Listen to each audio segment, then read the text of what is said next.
What if the computer of the future didn't run on electricity at all? What if it ran on light?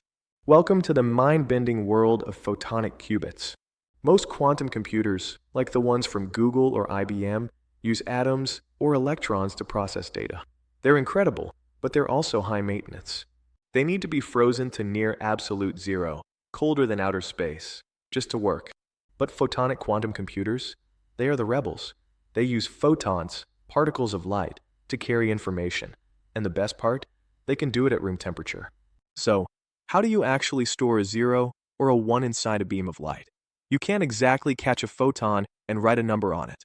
Instead, we use the properties of the light. Let me give you the two most common examples. First is polarization. Imagine you're holding a rope attached to a wall.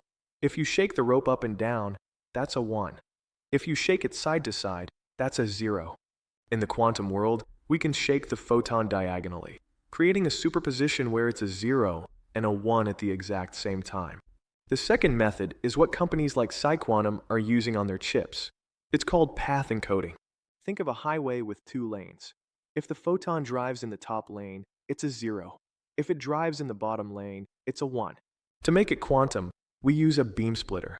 This forces the photon to drive in both lanes simultaneously. This is how we process massive amounts of data in parallel. It's essentially a pinball machine, but played with light particles moving at, well, the speed of light.